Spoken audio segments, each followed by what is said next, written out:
Yeah, well, it better be an easy one. After Kur, I need a break. Rest assured, sir, it should be a walk in the park. Their name is Motherboard. Well, I'll be getting right on it then. Ciao, come stai? Benvenuto nella sezione recensioni fanfiction. Today's story that I'll be reviewing is Going Out with a Yang, written by Malobaud, who is in my top 5 of Rwby fanfic writers, even despite his nightmarishly slow update schedule. This story is about Yang faking being Jean's girlfriend so he can impress his sister Saffron, but as the ruse goes on, her real feelings slowly become more and more hard to tell apart from the act. If you have not read this story, then you absolutely should, and it will be linked down in the description. Now, on to the review. My first negative is the spacing of sentences, and what I mean by that is most of the story is just giant paragraphs that grate the eyes. When I first actually put out some of my own writing, the major criticism that I got was that I would do huge paragraphs of sentences, and that I was, quote, writing a novel, not an essay, which, while was slightly hurtful, was also extremely fair, as after that I made sure that no more than like 5 sentences were together, and it looks infinitely better and paces out the reading much better as well. Having those large paragraphs basically begs your eyes to want to skim over a lot of it as it all molds into one giant word soup. Not the worst thing in the world, but it would be a major quality of life change.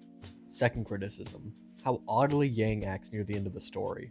Basically, as I described not even a minute ago, Yang fakes being Jean's girlfriend so Jean can impress his sister, and throughout the story she begins to genuinely fall in love with him. Now, right about chapter 7, she basically knows this, that she likes him for real, not just vaguely. Is that a word? Anyway, she knows this. It's not said out loud, but at this point she very explicitly states that she will be sad when Saffron and Tara leave, as the act will be done and they would go back to being friends. Now, chapter 8 hits and she asks her team for help on the matter, and Weiss asks, "Are you sad about the two of you not dating? Or will you miss the dynamic with his family?" And she says, "I don't know."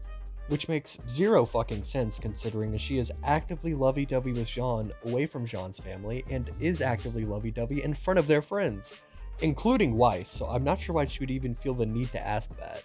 It just feels like forced regression for drama's sake, and it doesn't feel natural. The next critique is about how Malo handled the whole Pyrrha situation in regards to her liking Jean and how she would react to Yang and Jean getting together, or, how he didn't handle that. And Malo could have done this in like a myriad of ways. They didn't have to do like a whole chapter about it. It could have been like very offhandedly said that she just didn't have feelings for him, or like despite her feelings for him, she's still happy for him and Yang. But no, she just gets like 4 lines throughout the entire story. She's just kind of absent a lot of the time. And 2 lines after she finds out they're together, and it's just like she's just sad. Why even put that in? She could have just been like doing something somewhere else during all this.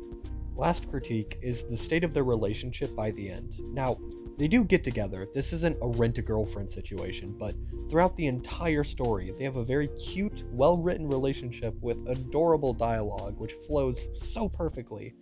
And then, after they start dating at the end of the story, the dialogue becomes the most stale, boring, and awkward shit I've ever read. It's like if I tried writing romance. Not good. Like I said, it's perfect throughout the rest of the story, so I'm not sure what happened here. Maybe it was intentional, and if it was, please intentionally never do that again. On to the positives.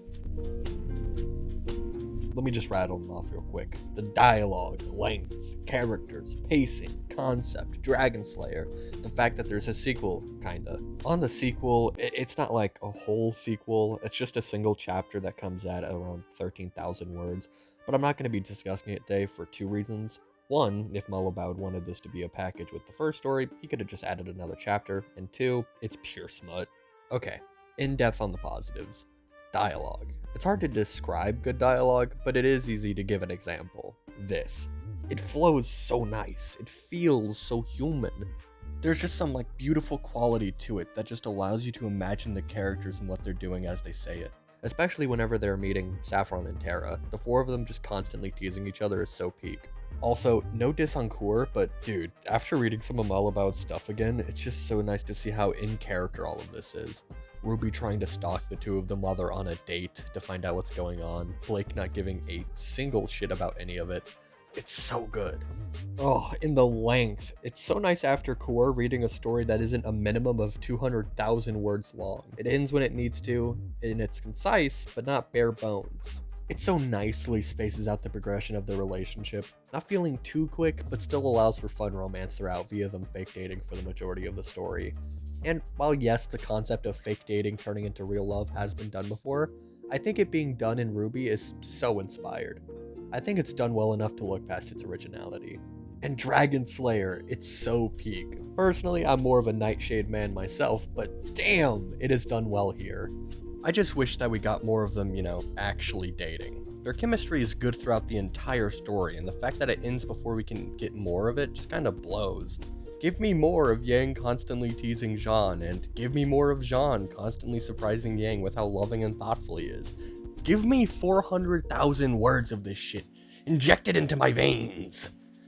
I know I just said it's a good thing that it ends when it does, and that still holds true, but damn it, man, can you blame a guy for wanting more? I'm so conflicted, thank God it doesn't drag itself on forever past the point of you having stopped giving a fuck about the story. Core. But also, me want more? Please?